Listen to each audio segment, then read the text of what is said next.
പ്രിയപ്പെട്ടവരെ, നമ്മുടെ Len 50 the journey യാത്രയുടെ 9-ാം ദിനത്തിലേക്ക് സ്വാഗതം. ഇന്ന് ധനികനായ യുവ ഭരണാധികാരിയും യേശുവും തമ്മിലുള്ള കൂടിക്കാഴ്ചയാണ് നമ്മുടെ ചിന്താവിഷയം. ലൂക്കായുടെ സുവിശേഷം 18-ാം അധ്യായം 18 മുതൽ 30 വരെയുള്ള തിരുവചനങ്ങൾ.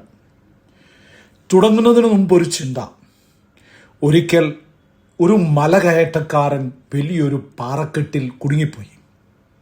രക്ഷാപ്രവർത്തകർ വന്ന് ഒരു കയറിട്ട് കൊടുത്തു.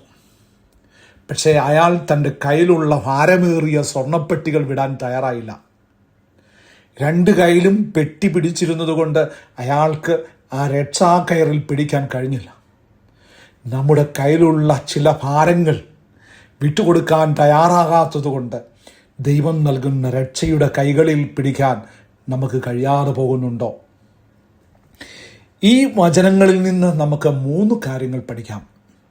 1, എന്തു കുറവുണ്ട് എന്ന ചോദ്യം. The search for more.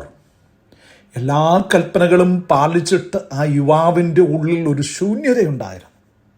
ഇനി എന്തു വേണമെന്ന് അവൻ ചോദിച്ചു. പുറമേയുള്ള ചിട്ടവട്ടങ്ങൾ കൊണ്ട് മാത്രം നമ്മുടെ ആത്മീയദാനകം മാറില്ല. എല്ലാ ഞായറാഴ്ചയും പള്ളിയിൽ പോകുന്നുണ്ടാകാം, പ്രാർത്ഥിക്കുന്നുണ്ടാകാം, എങ്കിലും ഉള്ളിലൊരു സമാധാനക്കുറവ് തോന്നുന്നുണ്ടോ? എങ്കിൽ യേശുവിനെ കൂടുതൽ ആഴത്തിൽ അറിയാൻ സമയമായി. 2-ാമത്തെ കാര്യം, വിട്ടുകൊടുക്കാൻ പഠിക്കാം. Learn to let go. Yeshu അവനോട് പറഞ്ഞത് അവൻ്റെ സമ്പത്ത് വിൽക്കാനാണ്, പണമല്ല. പണത്തോടുള്ള അവൻ്റെ അമിതമോഹമാണ് തടസ്സമെന്ന് യേശു കണ്ടു. നമ്മെ ദൈവത്തിൽ നിന്ന് അകറ്റുന്ന ആ ഒരു ചെറിയ കാര്യം വിട്ടുകൊടുക്കാൻ നമുക്ക് കഴിയുന്നുണ്ടോ? അത് പണമോ സോഷ്യൽ മീഡിയയോ അനാവശ്യ കൂട്ടുകെട്ടുകളോ ആകാം. ദൈവത്തിന് പകരം നമ്മുടെ ഹൃദയത്തിൽ കയറി കൂടിയ ആ ഒന്നിനെ ഇന്ന് ഉപേക്ഷിക്കാൻ ശ്രമിക്കാം.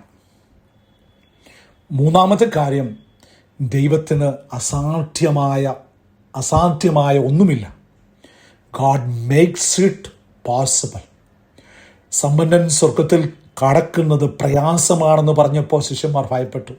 പക്ഷെ യേശു പറഞ്ഞു, മനുഷ്യർക്ക് അസാധ്യമായത് ദൈവത്തിന് സാധ്യമാണ്. നമ്മുടെ ബലഹീനതകൾ മാറാൻ ദൈവത്തിന് കഴിയും.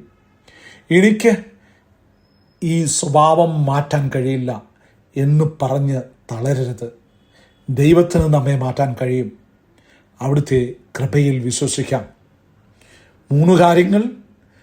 1, ഉള്ളിലെ ദാഹം തിരിച്ചറിയാം. Look inward. 2, തടസ്സങ്ങൾ വിട്ടുകൊടുക്കാം. Let it go. 3-ാമത്തെ കാര്യം, ദൈവകൃപയിൽ വിശ്വസിക്കാം. Trust God. ദൈവം നമ്മെ അനുഗ്രഹിക്കട്ടെ.